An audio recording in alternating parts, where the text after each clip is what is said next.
Halo teman-teman semuanya, perkenalkan nama saya Felicitas Fitri Jurut. Saya dari kelas 12F.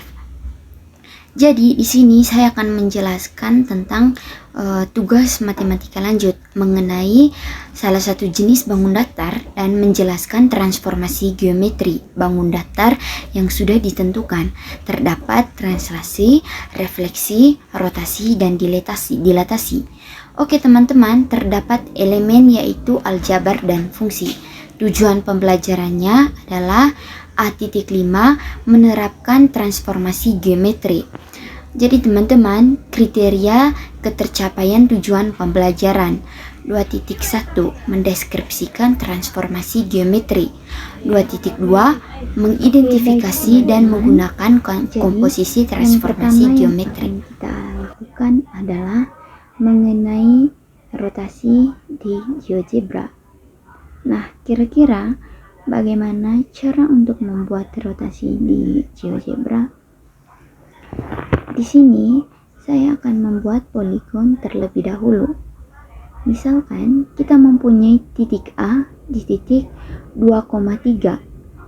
Titik B ada di koordinat 5,1 dan juga titik C ada di titik koordinat 1,1. Oke teman-teman, setelah itu kita kan sudah punya titik-titiknya.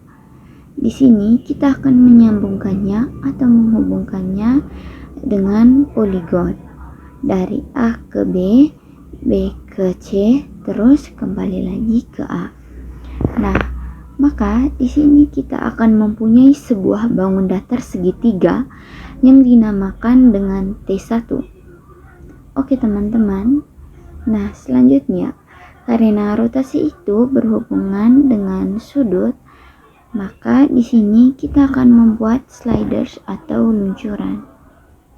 Jadi teman-teman, sliders atau luncuran di sini kita tinggal klik di sembarang tempat. Terus kita pilih sudut, lalu kita klik OK. Nah, teman-teman, setelah itu kita tinggal memasukkan input di sini dengan inputnya adalah rotasi objek dan sudut. Karena objeknya tadi namanya adalah T1 dan sudutnya adalah alfa, kita tinggal enter. Nah, kemudian bentuk dari rotasi bangun datar segitiga dengan sudut 45 derajat adalah seperti ini. Bentuk lebih memudahkan kita bisa untuk mengubah warnanya terlebih dahulu.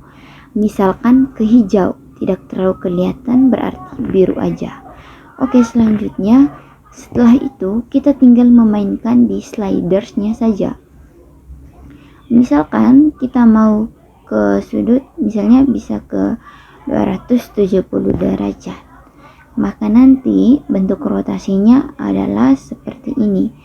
Atau kita bisa juga langsung di sliders di sini. Cukup untuk tentang rotasi. Nah, selanjutnya penjelasan yang kedua ini kita akan masuk ke dalam bab refleksi. Apa itu refleksi? Refleksi itu merupakan pencerminan.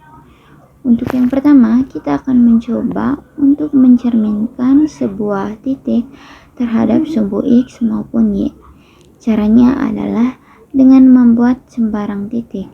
Misalkan kita berada di titik koordinat 3,2. Nah, titik koordinat 3,2 ini yang disimbolkan A, kita akan coba untuk merefleksikannya terhadap sumbu Y. Jadi teman-teman, caranya adalah dengan memilih refleksi objek pada garis. Kita klik titik koordinatnya, lalu kita klik sumbu Y-nya. Maka refleksi sumbu A terhadap refleksi titik A terhadap sumbu Y berada di koordinat min 3,2. Nah, bagaimana jika ketika titik ini kita akan refleksikan terhadap sumbu X? Caranya sama.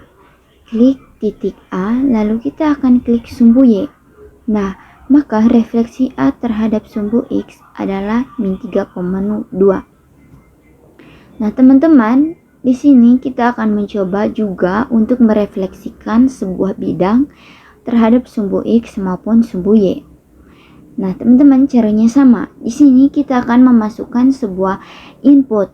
Misalkan A pada titik 5,3, lalu B kita akan memasukkan pada titik 6,1, dan juga C kita akan memasukkan pada titik 3,1. Setelah itu, kita akan membentuk poligon di sini. Kita akan sambungkan A, B, C. Nah, ke A. Nah, caranya sama. Bagaimana bidang ini? Kita akan refleksikan terhadap sumbu Y. Nah, teman-teman, jadi klik bidangnya, lalu klik sumbu Y-nya. Lalu, klik bidangnya, klik sumbu X untuk refleksikan terhadap sumbu X.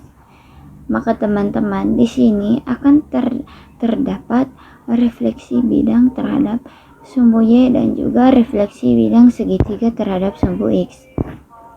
Oke teman-teman, selanjutnya kita akan masuk ke dalam penjelasan mengenai translasi.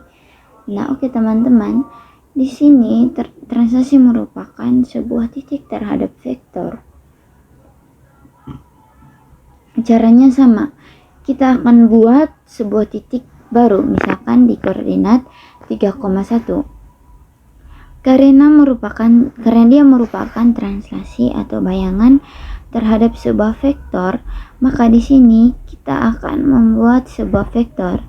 Ini bebas ya teman-teman. Nah, saya di sini menggunakan vektor U atau vektor BC di titik dimana panjangnya adalah 4 sama negatif 2. Nah, setelah itu kita tinggal pilih ini, translasi objek oleh vektor. Klik objeknya, lalu klik vektornya. Nah, maka translasi atau bayangan objek tersebut akan berada pada titik koordinat 7,1.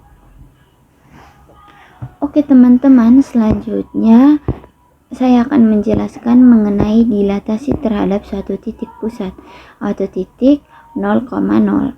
Caranya adalah pertama kita buat titik pusatnya di sini.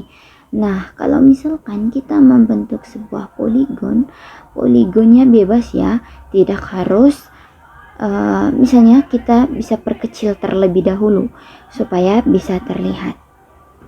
Oke teman-teman, setelah itu kita tinggal pilih dilatasi objek dengan titik. Berarti objeknya kita klik, titiknya juga kita klik. Akan muncul faktor-faktor pembesaran. Jadi, misalkan saya mau 3 kalinya dan tinggal klik OK. Nah, maka akan terbentuk seperti ini ya teman-teman.